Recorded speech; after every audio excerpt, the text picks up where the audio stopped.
दिल्ली चुनाव में केजरीवाल की सुरक्षा को लेकर सियासी पाराहाई है। असल में दिल्ली पुलिस और चुनाव आयोग के ऐतराज के बाद केजरीवाल की सुरक्षा में लगे जवानों को पंजाब पुलिस ने वापस ले लिया था।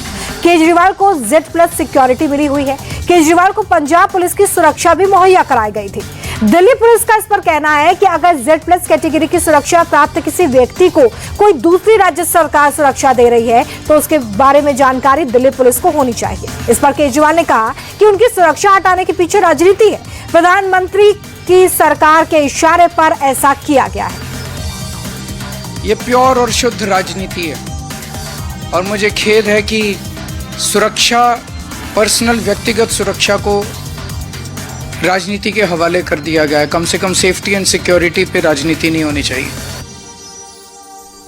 केजरीवाल को आप सुन रहे थे। सुरक्षा को लेकर उन्होंने इमोशनल कार्ड खेल दिया तो बीजेपी ने तुरंत जवाब दिया। केजरीवाल के बयान पर दिल्ली बीजेपी के अध्यक्ष वीरेंद्र सचदेवा ने कहा कि केजरीवाल अपनी सिक्योरिटी को इशू बना रहे हैं। एक दौर था जब केजरीवाल खुद कहते थे कि वो घर नहीं लेंगे, गाड़ी नहीं लेंगे, सुरक्षा नहीं लेंगे, आम आदमी की तरह रहेंगे। यही केजरीवाल का डबल स्टैंडर्ड है।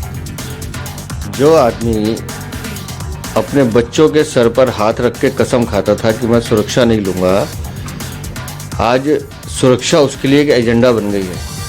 तो आप समझ लीजिए कि इसका चरित्र क्या है।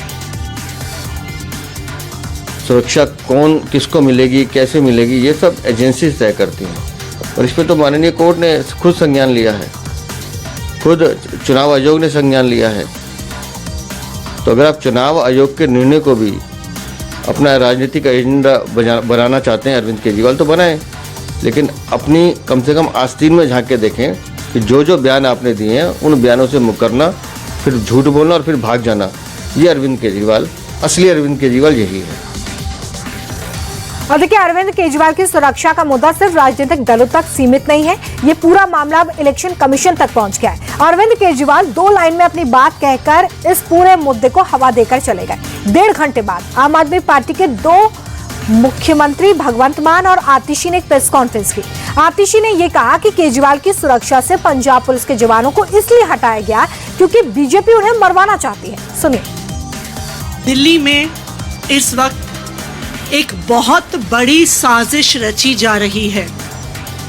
अरविंद केजरीवाल जी को जान से मारने की साजिश, और इस साजिश में 2 खिलाड़ी हैं। एक तरफ है भारतीय जनता पार्टी के कार्यकर्ता जो अरविंद केजरीवाल जी पे दिल्ली के अलग अलग हिस्सों में जाके हमला करते हैं, पत्थर फेंकते हैं, डंडे लेकर आते हैं, स्पिरिट के स्प्रे करते हैं। और इसमें दूसरी खिलाड़ी साजिशकर्ता है भारतीय जनता पार्टी और अमित शाह के अंडर आने वाली दिल्ली पुलिस। इस पूरे मुद्दे पर भगवंत मान ने यह बताया कि अरविंद केजरीवाल की जान पर कितना बड़ा रिस्क है। मान ने कहा कि पंजाब पुलिस को ठोस इनपुट मिला है कि केजरीवाल पर दिल्ली या पंजाब में हमला हो सकता है। उन्होंने ये भी जानकारी दी है कि 15 जनवरी को थ्रेट आया था इलेक्शन कमीशन के साथ। पंजाब सरकार ने इसे शेयर भी किया था और इसलिए पंजाब पुलिस उनकी सुरक्षा में तैनात की गई थी। पंजाब पुलिस के पास बहुत ठोस सबूत थे, इनक्रेडिबल डाटा था, इनपुट थी कि दिल्ली में हमला हो सकता है, पंजाब में भी हो सकता है। तो पंजाब पुलिस ने अरविंद केजरीवाल जी को सिक्योरिटी दी। तो उसके बाद ड्यूरिंग पब्लिक मीटिंग्स जब इनकी कई चालें फेल हो गई कि पंजाब पुलिस वहां तैनात थी, वो मुस्तैद थे, उन्होंने पहले ही रोक लिया। तब इनको, उनके आकाओं को पता चला कि ये तो गलत हो रहा है, जो हम सोचते हैं वो हो नहीं रहा। तो उन्होंने पंजाब पुलिस की सिक्योरिटी को हटाने का आदेश दे दिया। अभी यहाँ योगी जी भी पहुंच चुके हैं, अभी यहाँ राजस्थान के मुख्यमंत्री, अभी यहाँ हरियाणा के मुख्यमंत्री, मध्य प्रदेश के मुख्यमंत्री भी पहुंच चुके हैं। तो उनकी जो सिक्योरिटी है वो अपने प्रदेश से लेके आए हैं। तो ये काफी देर से साजिश चल रही थी। केंद्रीय मंत्री रवनीत सिंह बिट्टू ने भगवंत मान पर पंजाब पुलिस के मिसयूज का आरोप लगाया। बिट्टू ने कहा कि भगवंत मान सिक्योरिटी थ्रेट की बात कर रहे हैं, केजरीवाल पर बड़े खतरे का अंदेशा जता रहे हैं, लेकिन वो ये बताएं कि स्वाति मालीवाल को पीटने वाले विभव कुमार को पंजाब पुलिस Z+ सिक्योरिटी क्यों दे रही है। राघव चड्ढा को कौन सा खतरा है, ये सवाल उन्होंने पूछा है। जो विभव कुमार थे, जिन्होंने इनके साथ आपने सारा ऑन रिकॉर्ड वो देखा है, उसको पंजाब पुलिस की Z+ सिक्योरिटी है, उनको दी जा रही है। जो Z+ सिक्योरिटी लेके ये बैठे थे केजरीवाल साहब, नाम देखो, टॉप सबसे ऊपर नाम किसका है? पंजाब। भाई पंजाब को इतना फिक्र क्यों? उसके बाद नाम आता है राघव चड्ढा जी।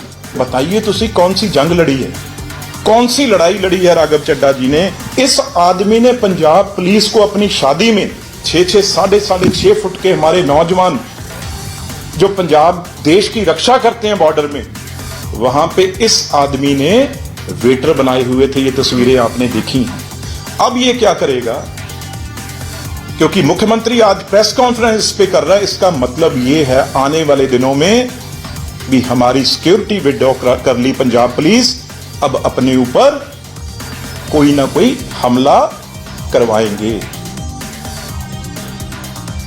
केजरीवाल के खिलाफ नई दिल्ली से चुनाव लड़ रहे प्रवेश वर्मा ने भी बिट्टू की बात को आगे बढ़ाया। उन्होंने कहा कि आम आदमी पार्टी चुनाव हार रही है, केजरीवाल अपनी सीट भी नहीं बचा पाएंगे, उनके पास कोई मुद्दा नहीं बचा है और इसलिए वो सुरक्षा की बात कहकर माहौल बनाने का प्रयास कर रहे हैं। केजरीवाल बार बार झूठ बोलते हैं, बड़े बड़े झूठ बोलते हैं। अब वो एक नया नैरेटिव लेकर आ गए दिल्ली की जनता के सामने, क्योंकि वो चुनाव हार रहे हैं। केजरीवाल अपनी सीट बहुत ही बुरी तरीके से हार रहे हैं, उनके सारे मंत्री हार रहे हैं।